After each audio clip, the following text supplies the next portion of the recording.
Okay, so the purpose of this video is I'm going to try and piece together a series of events that transpired over the last couple of weeks since we went to Moab for the Bronco safari. But first, I think it's important that I preface this whole thing with, if you're going to modify your vehicle, you know, modifying a vehicle causes certain issues that have to be addressed. You know, for those of you that have followed my channel, they know that we are solution-based. We go out there and put the Broncos through the hardest test there is and find the weaknesses and then come up with a solution. The first thing that I've been known for, the Broncbuster team has been known for, is finding the solution for the steering rack, at least the initial solution for the initial problem. Then we later came up with a solution for the tie rods. And, you know, in this whole story that I'm going to lay out, we've now encountered another problem with the steering rack. And again, not a problem that is present that I found in any vehicles that are not altered. So maybe a warning, maybe a caution if you're going to lift your Bronco. This is an important video to pay attention to because we are finding that lifting the Bronco causes more issues than anybody maybe has known to date. So I'm going to outline the story. We, of course, on my Bronco, I'm running, two of them, we're running 40-inch tires with wheel spacers. We're doing that not because it's the most fun or it's the most cool. We're doing that because that is the maximum amount of stress that we can put on the drivetrain of the 2021-2022 Bronco. And we headed off to Moab here two and a half weeks ago. First day was Wednesday. We head off to do a trail called Top of the World. I'm sure a lot of you guys in the off-road industry have been on the trail Top of the World. It's nothing too hard. We're climbing along. And I get a phone call from one of my buddies that's on another trail, clear on the opposite side of Moab, doing Moab rim.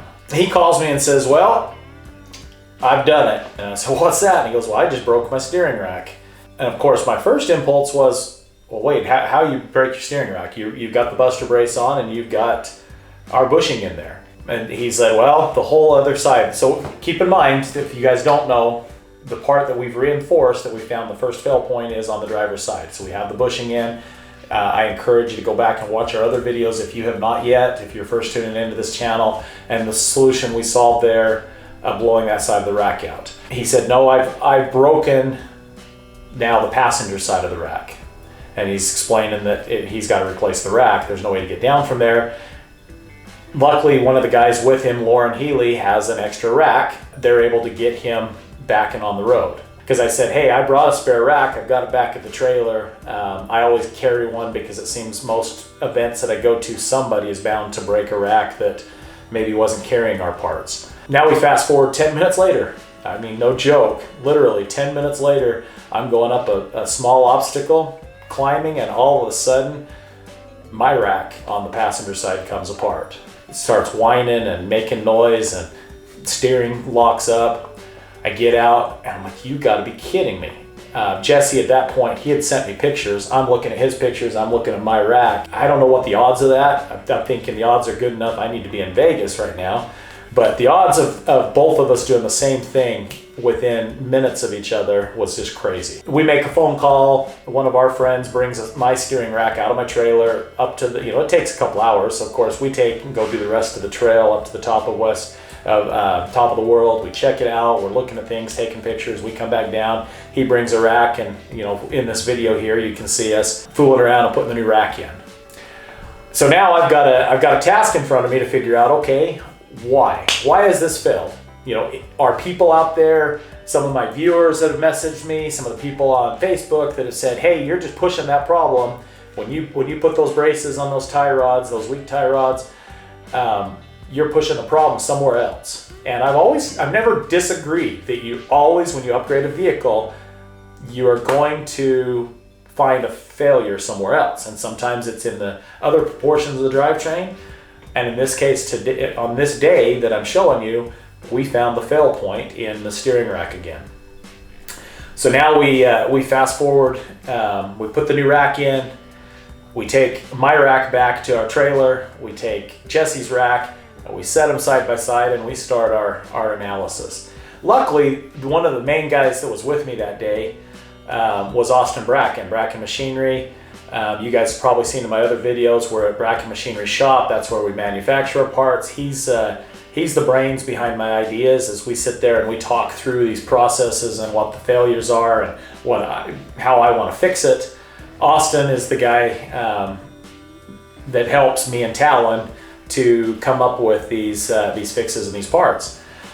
So him and I and Talon, we're sitting there at the trailer, we're analyzing the steering racks, and right away we determined a commonality between the two. Number one, we found the steering racks did not break that day. The steering racks were broken weeks, prior, if not even maybe a month or two prior. It's hard to say exactly when they broke. Hold on a second, let me look this up, okay? Okay. But the cracking, you could see, build up dirt on some of the cracks, whereas some of the cracks you could see where it was fresh, torn aluminum. So it's the whole principle of you take a piece of paper. I like using this analogy because it's a good visual. You take this piece of paper, you try and pull it apart. Now you put a tear in it, it pulls right apart easily. So aluminum, especially cast aluminum, is not very strong. The cast aluminum on this housing is very thin, and the stresses that it's going under normal operating conditions. So when I say normal operating conditions, I'm saying the way the vehicle was originally designed and tested with 33, 35-inch tires, stock suspension, stock heights. You have tie rod, and that tie rod is sitting, hooked to that steering rack at a fairly level position. It's pushing that tire back and forth. Okay, now we lift it. I've shown in my other analogies on the steering on the driver's side what it causes when you now start adding some angle to that. It's going to put pressure on components in there.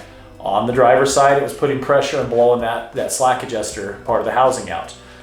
What's happening on the passenger side is the steering rack, as it comes out, it's unsupported in the middle, which is not an issue when it's basically at a level or fairly level within reason of what it's designed configuration. You'll see on this housing that we're showing you pictures of that it's literally flexing up into the housing, flexing down into the housing. And that constant moving back and forth over time is cracking and breaking that housing.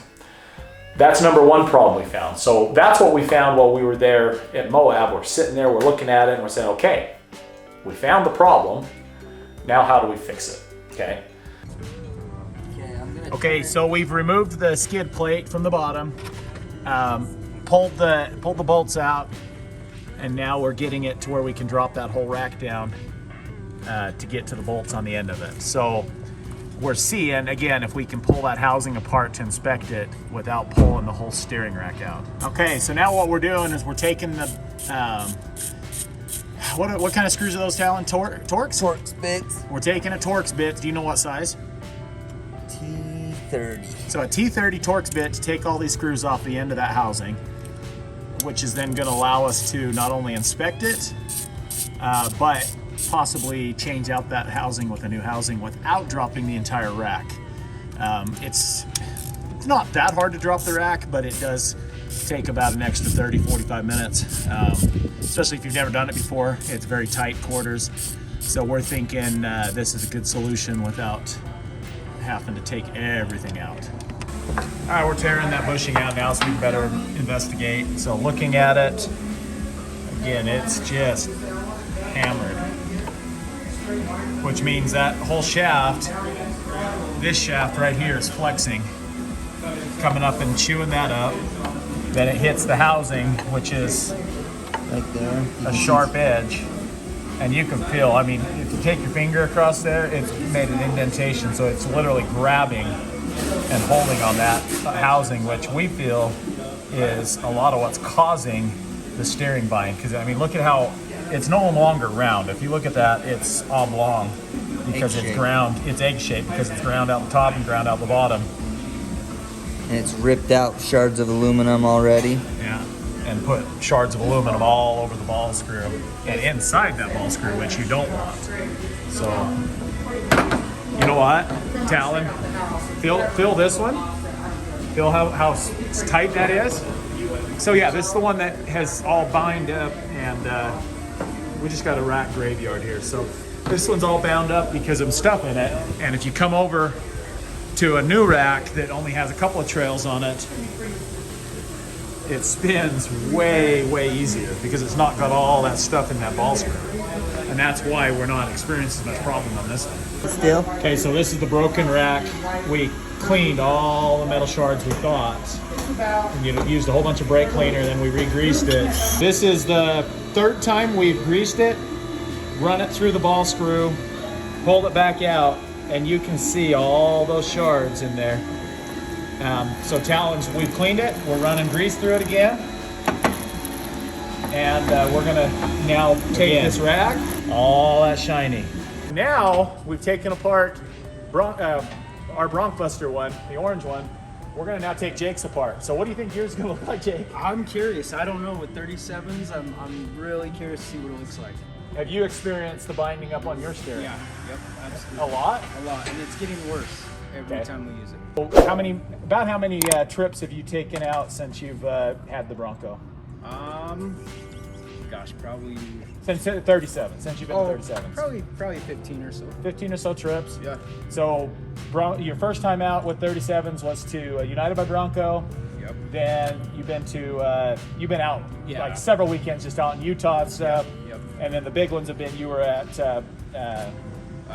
Easter Jeep Safari. Easter Jeep. Then Bronco Safari. And so, yeah, I'd say about 15 between all of them. So there's definitely more miles on his with 37s than this one off-road. So we'll see. Yeah. Keep going. Right there's good.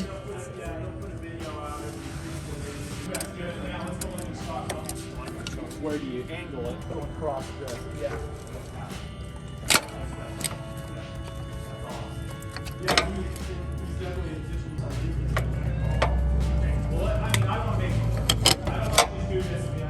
Oh, there's a bunch of plastic and metal shavings, aluminum shavings in there. Kind of see the bottom right there's all chewed up. There's his bushing. You can see. We'll give a. So what we're doing right now is we're going to cycle this rack and see how much garbage we pull off of his. This is on a still functioning rack with 37s. Okay, go ahead and bring it all the way to me. Oh yeah, go in all the way. Yeah, now that way. Keep coming. Okay, whoop, right there.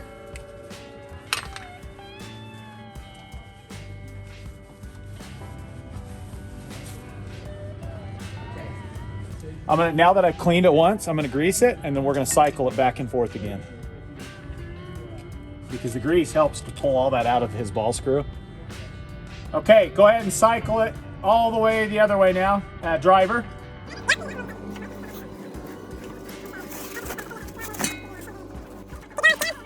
Okay, right there. Yeah, come here and look at this, Jake. So that's all perfectly cleaned.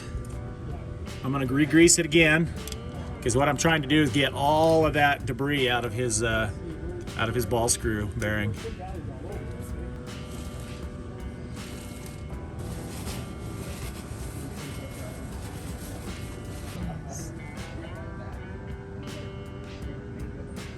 I mean, you can just see all kinds of aluminum shavings, which that aluminum is coming from the housing. So, okay, so we're just verifying our hypothesis, and that is that all that aluminum shavings is being when that's grinding back and forth and you're getting that steering lockup, it's then dropping the aluminum onto that greasy rack, and then when you cycle back, it puts it into that ball screw. So over time, your steering gets worse and worse and worse and worse and binds up easier and easier. So the solution is, I mean, we're gonna go out and test it, we're gonna see, but I'm about 99% sure that when we put that new housing on and closing it, keeping it from grinding and pulling in those shavings and keeping it from catching on something, that's gonna solve this issue. Hold on. Let's do this. All right, here it comes. From that to this pretty Right soon. here. Hold.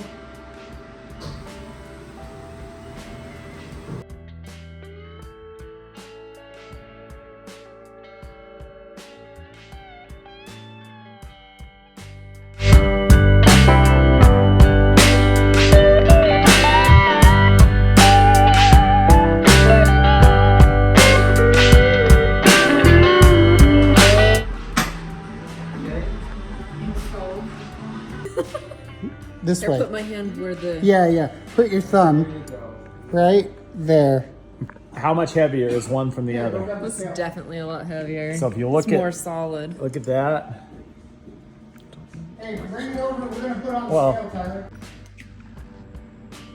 1.77 pounds.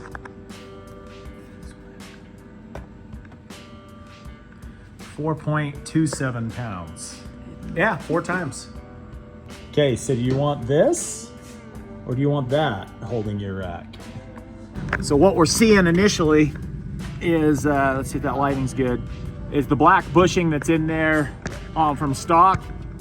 Up at the top, you can see that it's split, meaning we are getting that up travel into that. So what my suspicions are, also I'm looking at a lot of debris in here, which that debris is being picked up.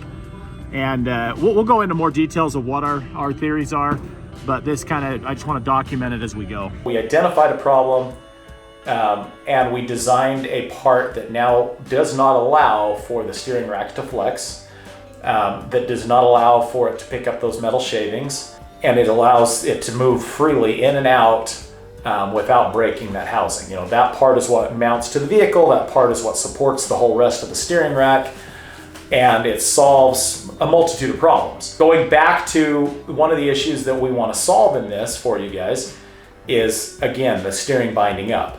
So what we learned through our investigation of this is that, like any electric motor, when it's under stress, it's going to have issues. Well, there's designed into the circuitry of the steering rack that when it gets to a certain point, the circuit times out.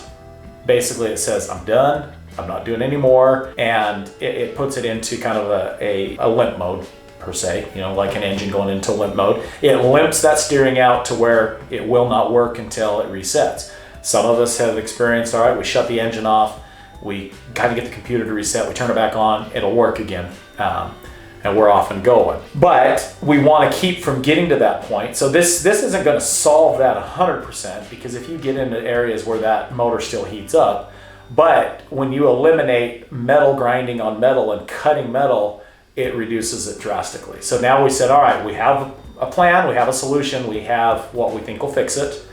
Let's put it to work. So we started off that Monday, Tuesday, Wednesday. By Wednesday, and this was putting in a lot of hours, guys. I'm telling you, not just myself, mainly Austin. Austin would take that computer home and he'd be lying in bed. He'd get up 2, 3 in the morning and he's still working on it.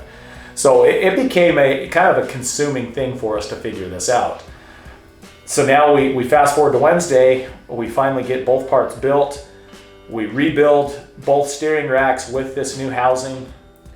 We put it on the steering rack, put it on the vehicle, and we left Preston, Idaho at, 3, 4 o'clock in the afternoon, and wanted to go head out and do some rock climbing. Well, the Utah Bronco Club, they knew some places out by Tooele, you know, some good rocks. I think it's called Wayne's World. And that's where you'll see some of this video about it. I was out testing because it was like, all right, we're gonna go test. So we drove for 3 hours. We go out. By the time we get on the trail, we start going, it's, I don't know, 9, 10, 11 o'clock at night. Needless to say, we tested, we went up some good climbs, wanted to simulate what we'd already been experienced with, just hard, solid rock climbing, and how does it handle, how does it hold up? It holds up fantastic. For instance, just me not having my vehicle aligned before, you know, when I'm testing something and I throw it on and we go out and run it with 40s without doing an alignment, the whole steering would just shake and shimmy. Well, I was clocked about a quarter of a steering wheel out of alignment when we went out to do this. I run it down the highway for a little bit, and even though my steering was off, everything ran smooth. So that was first indication. Second indication, we get out on the trail, we get up into some bound rock areas where I had to do some climbing. I had lockers on, and immediately I saw an increase in steering input, not having that locking up, not having that issue. But that wasn't enough. We decided we got to get it through, more stages than just that. I mean, there's no doubt in my mind that you're going to break something else before you break this housing. You see these pictures that we have. The housing is about 4 times heavier by weight. I think the initial housing is around 1.2 pounds. Our new billet aluminum housing is around 4.7 pounds.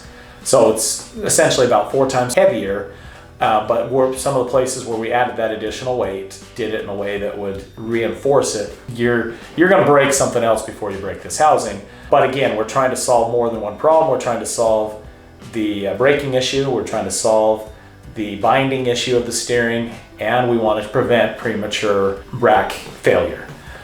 So that's what we've done. So basically the next day we take it out, and we did in Preston, Idaho during the day, we did more testing. We took it up in the mountains. We had some really steep inclines that we climbed. We found some snow. We went up what they call, I think, Power Line Road up around Preston. That gave it a good test too, of how it would perform with lockers and going up something that way. And then we decided, okay, we put our heads together and we said, what stresses are going to put this through the highest amount of stress that we can even possibly think of? And if anybody's ever been to the sand dunes, you'll know that if there's a place you can break something, it's in the sand dunes, because you're full send, launching it, driving fast, cornering, coming up and down whoops, and you go up and you come down real fast. It tucks those tires up in. I did body damage on my new fiberglass fenders testing this, because we weren't being light on it. We went hard and heavy to test this out. Hopefully some of this footage is fun for you to watch. Hopefully you've enjoyed some of the testing that we did do. We're going to be doing some more rock climbing, a little bit more testing, pulling it apart again, checking for any type of wear marks. But this is something that I wanted to bring to the Bronco community, let you be aware of, for 2 reasons. I feel like we need to know what our costs associated are when we lift a Bronco. I don't want this to be an alarming, hey, everybody's got to go out and have this. Not everybody's lifting their Bronco. As far as I know to this date, we've pulled apart a few.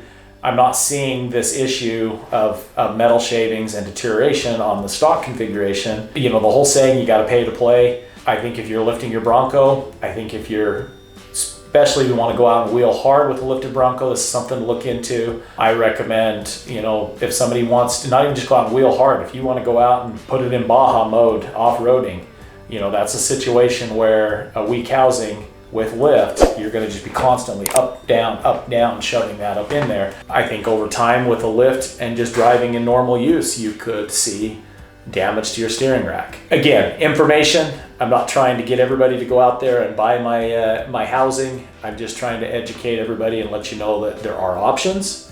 We're working on options. We're trying to resolve issues. But if you lift the Bronco, and then if you lift the Bronco, put bigger tires and wheel offset, all these things just compounded. It's that lever gets bigger and bigger that's working on these forces against it. So take that information for what it is. Hopefully this story helps you guys. And like always, please don't forget to like and subscribe to our channel. And we hope you appreciate and like this footage.